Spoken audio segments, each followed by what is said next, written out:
This is a mirror transmission. This is a spoken companion to a written piece.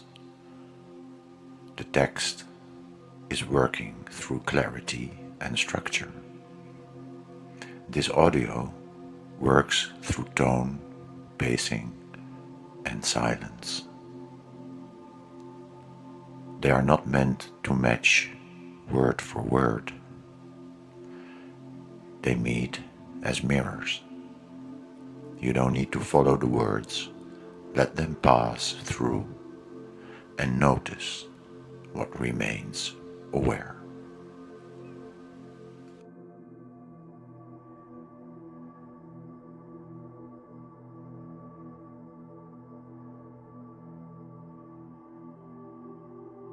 Surrender, mirror, truth.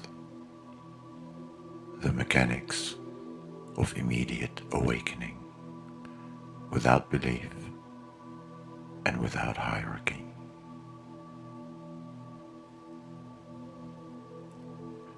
True surrender is not submission. It is the moment the inner argument stops. Not because it was resolved, but because it ran out of fuel.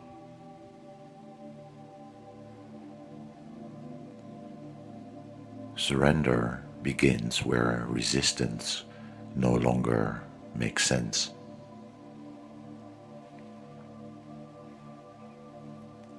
Not because life suddenly looks pleasant or fair, but because the fight against what is collapses under its own weight.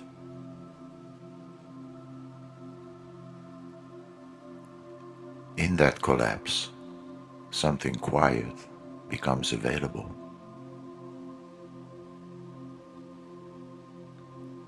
It's not mystical nor dramatic. It's just unmistakably present.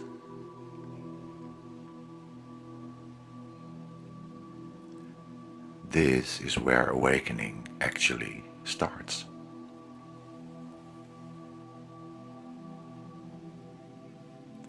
Not as an achievement, a belief system, new identity. No.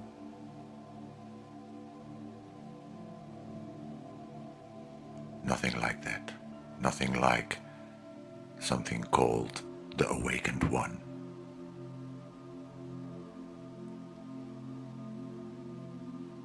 Just simple absence. The simple absence of inner friction.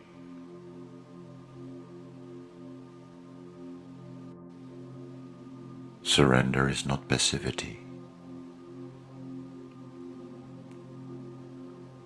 It is often misunderstood as giving up, agreeing, or approving of circumstances. But it's none of those.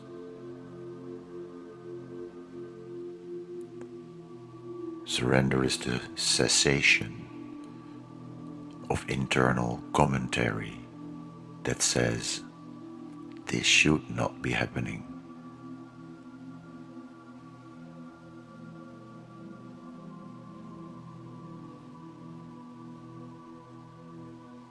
You may still act, speak.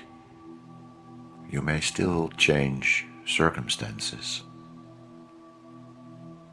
But the compulsive narrator, the one that insists reality must justify itself, that one, it falls silent.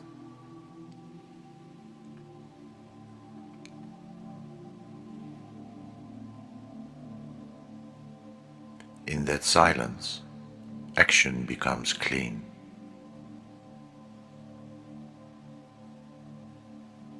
No controller, no manager, no spiritual costume. Just movement arising from stillness.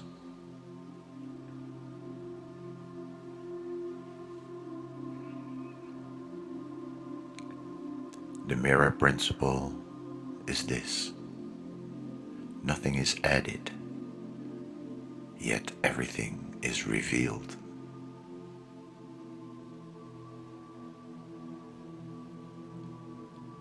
The mirror does not teach, it reflects.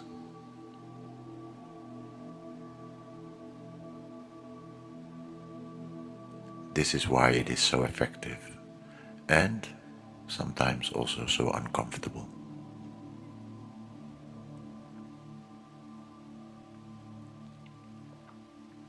The mirror offers no comfort stories, no spiritual hierarchy, no promise of becoming better later.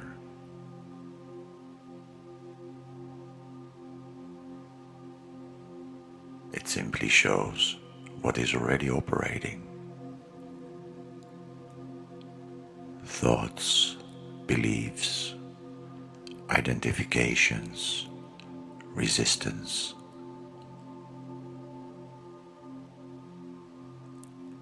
When suffering is present, the mirror does not ask why, in a psychological sense.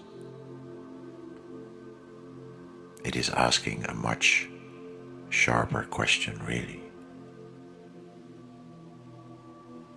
That question is, who is aware of this experience right now, in this moment, right here, right now?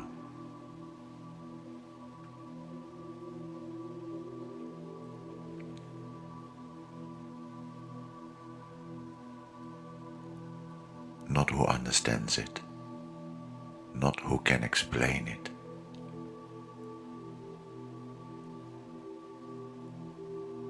but who is aware of it.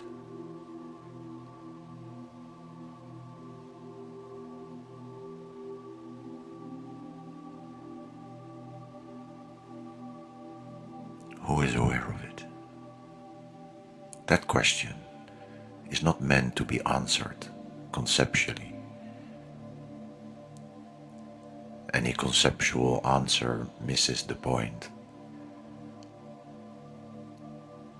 The question is a blade, and it cuts attention away from the story and back to the seeing itself.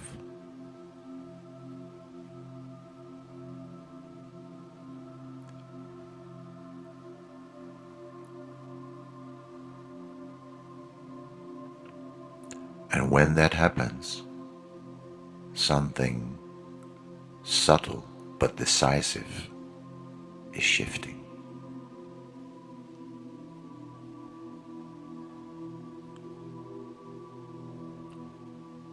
Truth is not a position. Truth is not about being right, not about winning arguments, or about choosing the correct worldview, dimension, timeline, or even political side.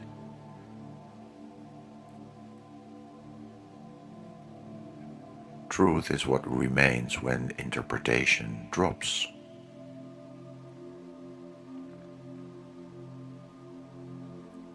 The meaning we give to anything.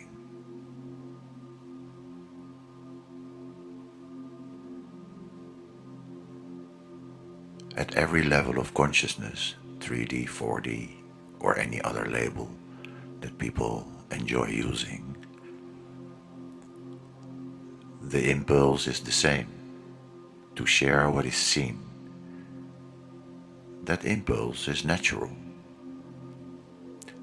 but it does not mean one must save, awaken, correct, or protect others.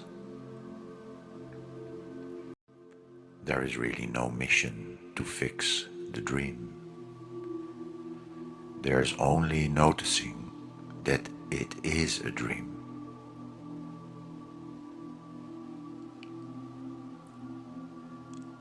And once that is seen, sharing no longer comes from urgency or superiority. It's coming from resonance. You speak because you speak, not because someone must change. There is no desired outcome, no hierarchy, no teachers, no dependency. Immediate awakening does not require gurus, initiations, lineages, or approval.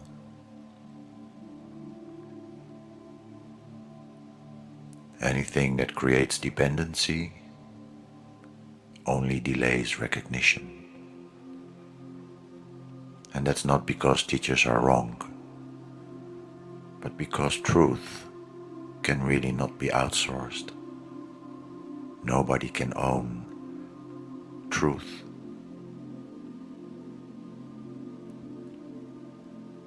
The moment someone becomes an authority over your seeing, the mirror is obscured.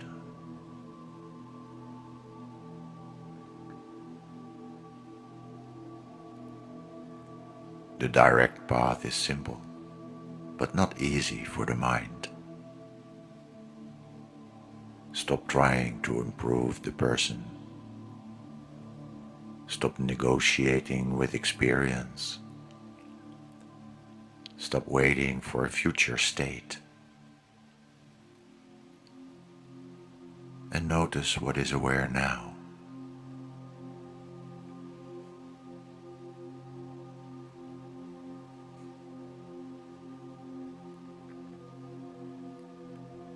That awareness is not personal. It was present before the story of me, and it will remain when the story ends.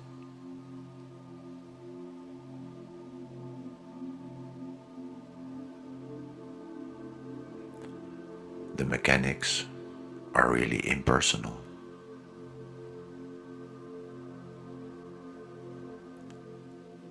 Awakening is not moral. It is not spiritual in the decorative sense, and it's not a reward. It is mechanical, precise. Resistance creates friction. Friction creates suffering. Seeing ends resistance, not by force, but by irrelevance.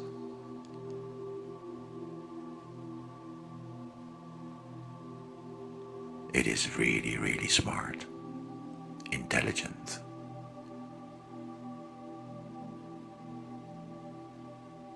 When this is seen clearly, fear loses its authority. Not because fear disappears, but because it is no longer believed.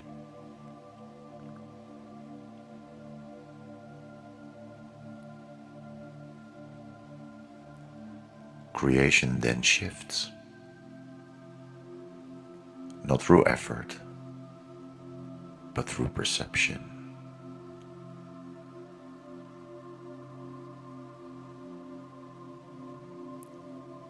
You stop creating from fear and start creating from clarity.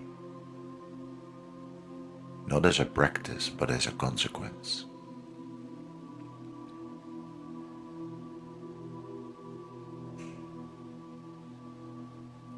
This is not a path. It's a pause. Nothing needs to be accumulated. Nothing needs to be purified.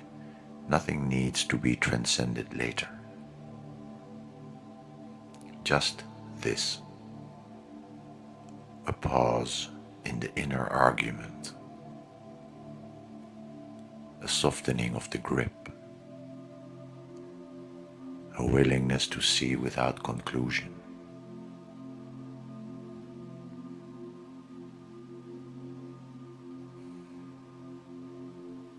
that pause is enough.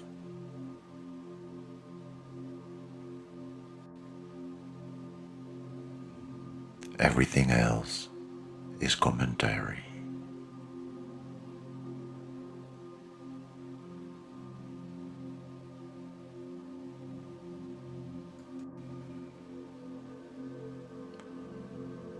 There is nothing to conclude, nothing to carry forward. If something in you softened while listening, well, that did not come from the words. The words only pointed. Now notice what is aware. Notice what is aware now that the pointing has stopped.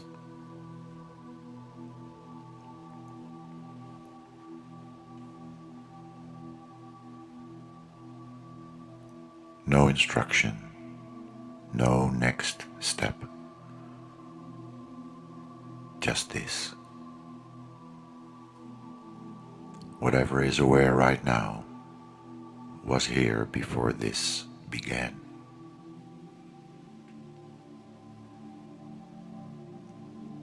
The mirror doesn't close, it simply stops speaking.